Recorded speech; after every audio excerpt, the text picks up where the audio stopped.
increases affecting the small businesses, the struggling businesses, and the families of the Commonwealth in the United States. And how are you going to be different? That's the winning message. Not we're going to impeach Obama, not it's the media's fault. It's what are we going to do? What are our values? Our values are let me live the American dream and government get out of my way. That's the winning message. And in 2014, I encourage you to get good candidates, get them with the right message, and stay focused on the right message.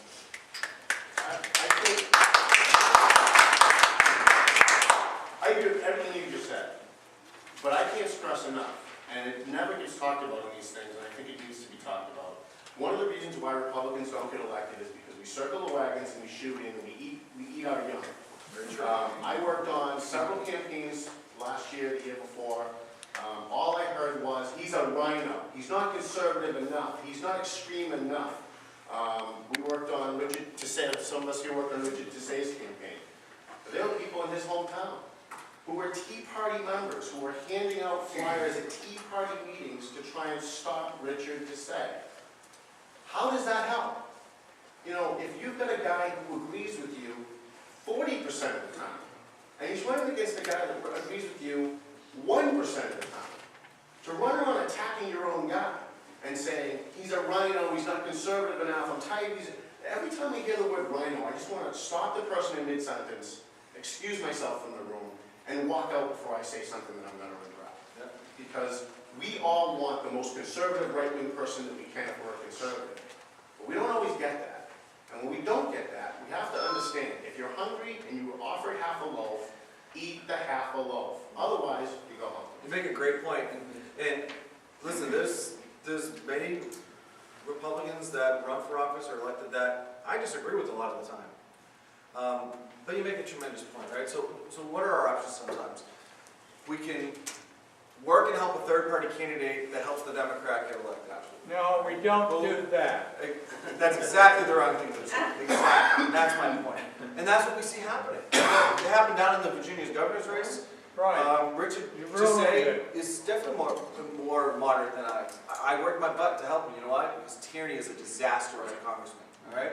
And guess what? And those Tea Party helped him get elected. That's right. And it was the third-party person in that race for Congress in a presidential year, mind you, that took I think it was 16,000 votes. Richard lost by 4,000 votes. You know, and here we would have had the only Republican in the Massachusetts delegation, and by the way, the United States House happens to be Republican controlled. We're talking about being able to help Republicans back home. So you're right, we do eat our young. And how do you find the candidate that you want most? That's what primaries are for. You find somebody you like, and you vote for whoever who you identify with most. But at the end of the day, we have to come together with the Republicans and not get around. I think that's a good point.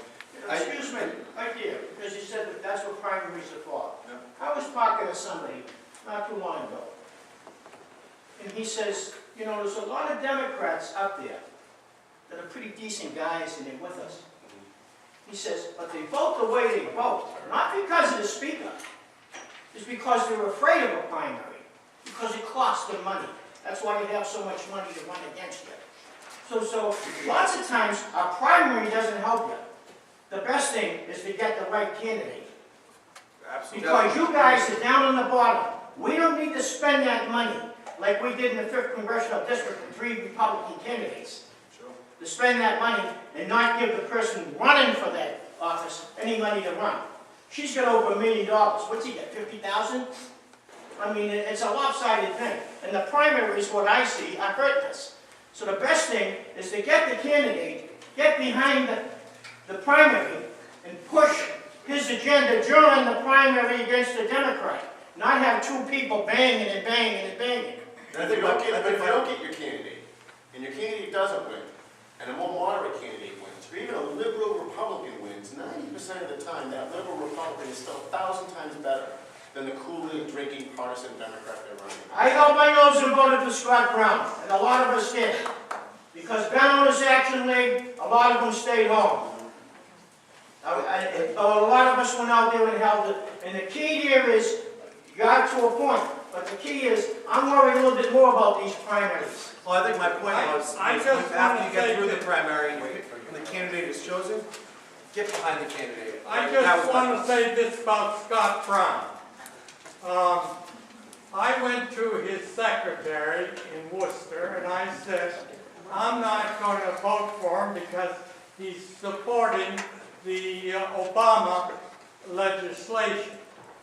And I said, I will not vote for Warren, of course, I'll just leave it blank.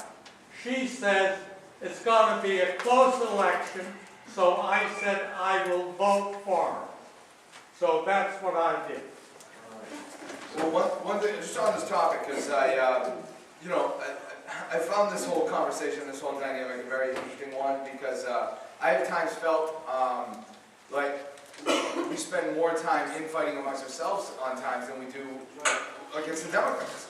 And at the end of the day, when you look at something like the tech tax, look at us. We all came together, we fought it. When it came time to do the things that really, really, really matter, like getting rid of an egregious tax like that, the thing that we all, I think he said, it would be 80% of the time or whatever. Well, that 80% of the stuff is really, really what counts. So a lot of the times, like, I've had people call me a rhino. Okay, you saw my mass fiscal scorecard, you see my voting record, I'm an ardent Second Amendment supporter. I mean, I don't know where that comes from. Maybe it's because I backed the wrong person over here, or somebody saw me talking to a Democrat. Oh, God forbid, I actually, try to keep a personal civil engagement with people.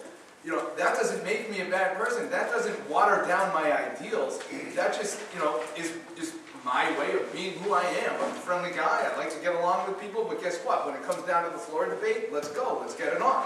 That's what it's all about. And everybody's going to take their own path. Everybody's going to have a different tactic of voicing their opinion. I know I do things that Mark doesn't agree with all the time, and vice versa. But guess what? We're sitting here, we're friends, we work together, and when it really comes down to things like the tax, we're ready to roll up our sleeves and do it together. And that's the message we really need to get to people. We have to, yes, we all want this idealized, perfect candidate, and this idealized, candidates, being elected and running our government. But guess what? We don't always get that. If we can get to a number when we do have 54 members with different backgrounds and different ideologies, and we have an opportunity to sustain a governor's veto. Well, guess what? We have that because 80% of the time, we know we're going at it right there on the same issue. So it's really something that internally as a party we need to work on. Chip had his hand up for a while. Let's make that the last question. Yeah, the other thing is, and let's give you guys some more credit. Matt Beaton is in the House of Representatives because he works hard. Mark Lombardo was in the House of Representatives because he worked harder to get there. Ryan Fatman is there because he worked harder. Leah Cole, Don Humison, Peter Durant, go down the list because they banged more doors, they made more phone calls, they shook more hands, they asked for more votes than the rest of the folks did. And it's good old-fashioned hard work in retail politics.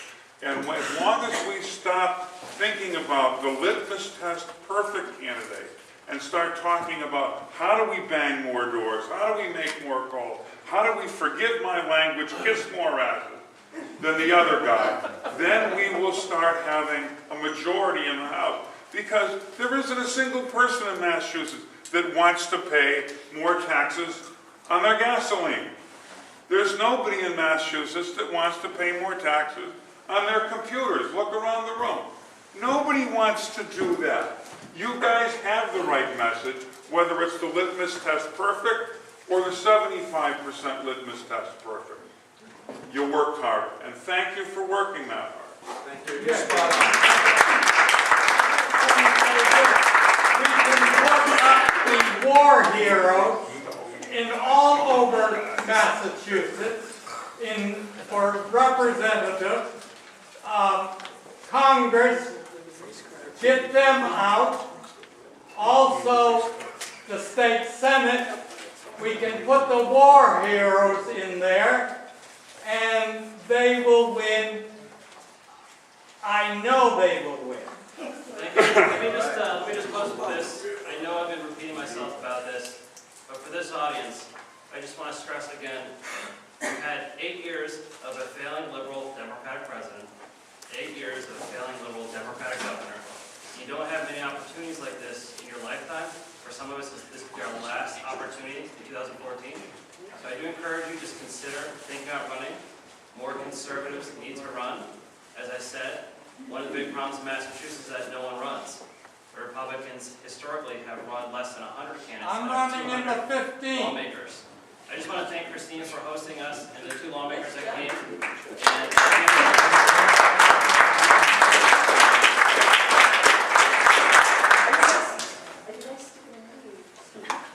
I'm gonna have to, yeah.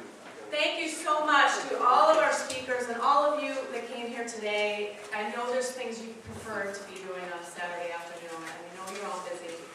We just really thank you. And the fact that you're here indicates that you understand how important this is. So thank you so much.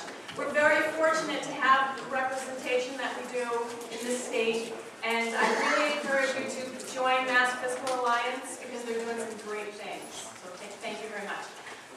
Our next speaker is incredibly busy. He has, I believe, less than a week now to, get the proper amount of signatures to get that repeal the gas tax increase on the ballot. Steve Alward is going to be talking to us about that. Steve is the chair of the Watertown School Committee, or he was from 2001 to 2003, and chair of the Watertown Republican Town Committee from 2004 to 2012. He was elected to Republican State Committee in 2012 and a candidate for the Massachusetts State Senate in 2012. Steve is the chair of the Mass GOP Technology Committee and chairman of the committee to take the gasoline tax hikes, the ballot initiative. So please welcome Steve Alward.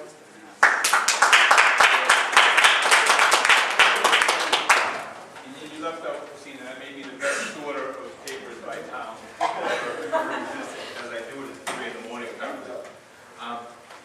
Go get some signatures, don't do it down.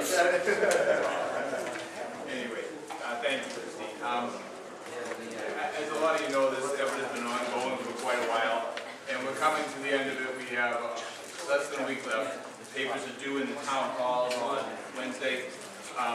It's been a great effort. Holly Robichaud has been involved. Jeff Deal, so many state reps, Mark and others now. We really brought together a whole different group of people. It's really been the type of issue where you all were all just talking about that kind of brings people together that we can agree on. And so in that regard, it's been terrific. We have probably developed a network of 550 some odd new volunteers for our effort. And we've done a good job of keeping track of who volunteered and what they've done and what they can do for us in the future. That's just been one of the nice things about this tax repeal effort is that we've often said that the journey is just as important as the destination in a lot of ways, because along the journey we bring a lot of people together for a common cause, we get a lot of volunteers, and we can expose the Democrats who voted for this horrific tax. So all that said, where we stand now is roughly at about 75,000 SIGs as of our last count. We probably need 100,000. We can live with 90,000, but we have 75,000, which is an amazing number. Because just to put things in perspective, like if you were to hire people to do this job, you would need 4,000 hours to get 100,000 signatures, roughly at 25 signatures per hour. That's like having 2 people, full-time employees, for 1 whole year, working on nothing but getting these signatures. So that's really a tribute to all of you. And as I look around, John and Chip, and so many that I see out there have done such a good job collecting. It's just been an effort by all volunteers doing it. And I kind of laughed because I read the Globe yesterday. They were talking, of course, the casino building. The casino petition gets a lot of publicity. We get absolutely none from the Globe, as you can imagine. And they were talking about how the casino people were all volunteers. Last weekend I stood at Roach Brothers next to the paid volunteers for the casino bill. So we are really doing it all volunteer. The Mass GOP, I'm oftentimes the first to criticize the Mass GOP, but in this particular case they did a good job. They've promised us 5,000 signatures. They have their staffers out actually doing the job. Rick Green from the state committee has come forward with a good-sized financial contribution, which is going to help us in these last days. We have a logistical nightmare on our hands, getting 351 cities and towns into one place and getting them back out to the cities and towns for verification by 5 p.m. on Wednesday. So, all that said, it's been a great effort. I truly, truly believe we're going to do it. We're in the last stages of this. So I got a couple of favors to ask, because that's all I do now, is just ask people for favors, because that's what we do in this job. If you haven't signed the petition, please grab it and sign it. John, can I get you to take these from the people that signed? Sure. So if you haven't signed it yet, please at least sign it and give it to John at the end of the day. If you want to take one or two with you and get other people that you know to sign, every signature counts at this point. So if you can take one with you, bring it home, then you would have to get it to your town hall. You would have to take responsibility for that at this late stage of the game. But every little bit helps at this point in time. And I just want to say thank you to everybody who has helped, because I know so many of you have downloaded the petition or got signatures. I see so many of you in this room. Danny, thank you for everything. Did you get mine the other day? What? Did you get that last single paper? I did. So we have big crews out there this weekend all over Essex County, Worcester County. I'm actually heading down to Plymouth after I leave here, because I have a group of church women, for lack of a better word, who want to get involved, and I got to train them and bring them some signatures, some sheets as well, and they're going to help us. We're hoping to collect 25,000 signatures this weekend. When we do, we met that goal, and again, I was talking to Holly about this. We have to come up with a name for our group now that we've done such a good job of signature collecting. Maybe we'll call ourselves the 100,000 Club or something. I don't know, but I guess that's the other thing I want to make. The other point I want to make is that we're going to have a whole army who can move forward with other important ventures as well. So that's all I have to say. Any questions or comments? Now, for the people who are going to drop, because somebody called me this morning. Yeah. For the people who are going to drop signatures off at the town halls, are you also going to send a representative to pick them up? Yes. So this way you have them, I have to drop it off Monday. So I'll have to drop it off at the town hall. So I'll drop it off and tell them that somebody from your organization is going to pick it up, right? Right, because the Secretary of State has let us use a blanket pickup, and that's what we're going to do. So if you just get it to the cities and towns, you don't have to do anything else after that. We will send our representatives, and that's why Rick Green's contribution is so important. We'll send our representatives to pick them up. And because when we go there, there's more than just yours there. There's all sorts of other stuff that we don't even know about. Yes? Is that in writing online anywhere? The petition? No, the comment that the Secretary of State gave you, because in experience over the years of citizen petitions, the town clerks can be real jerks. Yes. So is there some place where that's online that people could download it and just walk in with a piece of paper?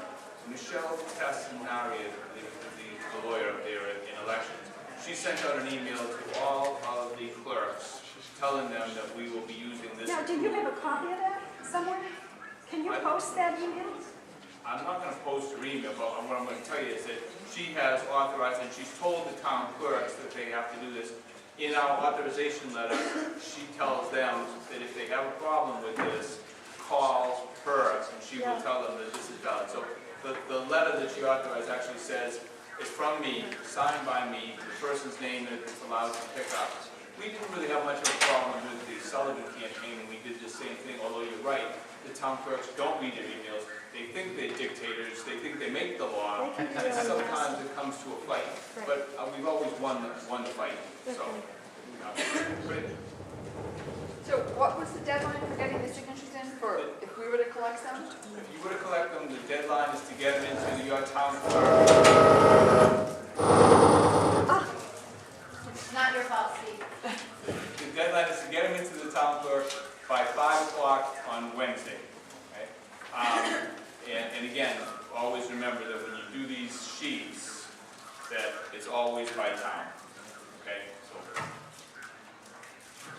Since we have a few minutes, are there any other folks here who have not signed? Okay, okay, good, I'll get to you.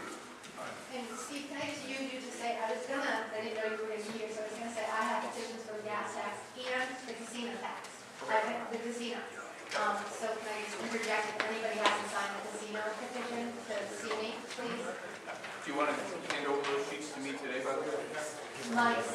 Your sheets, do you have them with you? Do you want to hand them over today? Yeah. I've been going for CJ. Okay, that's great. To Jim Lyons. Perfect, perfect. Okay, thank you.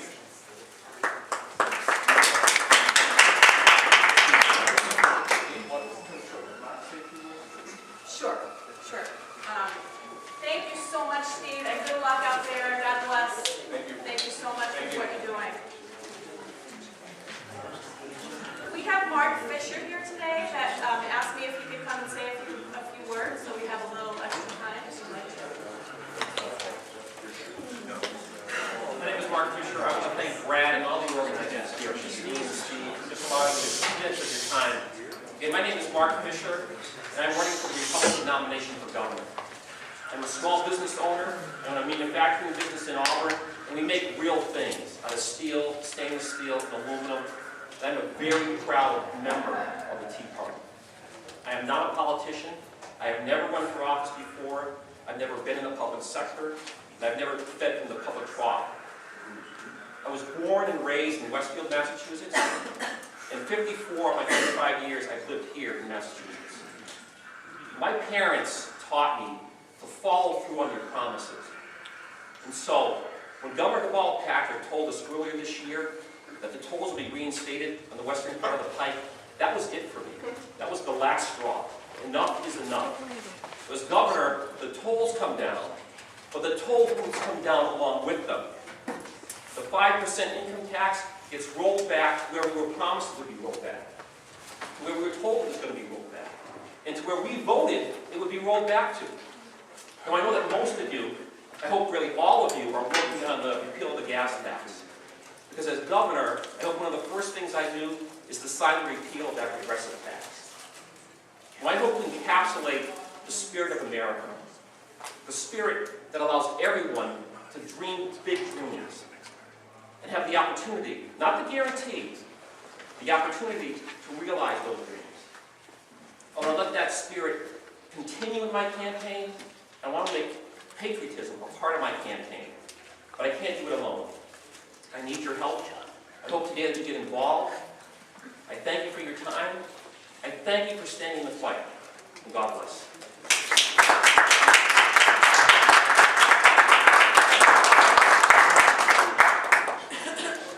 Thank you, Mark. Good luck to you, and thank you for being willing to get involved. Thanks for having me. Really appreciate it. Is Tom Duggan here? How do you feel about taking a short break? Let's do that. We're a little bit ahead on time. 5-10 minutes tops, and then come back. Okay. The bathrooms, as I mentioned earlier, are behind in the room behind me.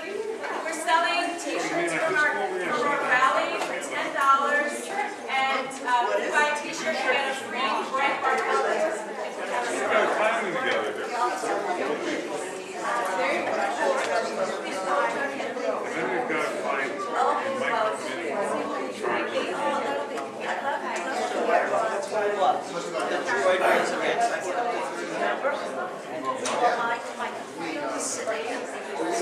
Thank you. No, I didn't. I'll have to call you. Do you know Mark Fisher? Mark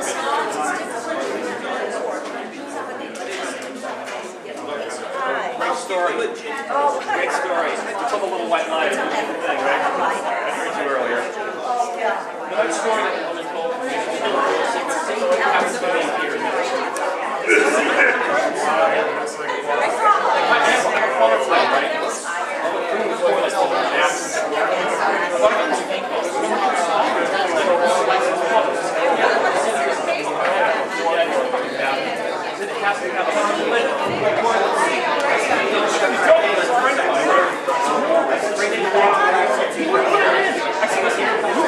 I promise. I told a little white lie like you just did. I'll promise you we'll hit the quiz.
Thank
you.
Look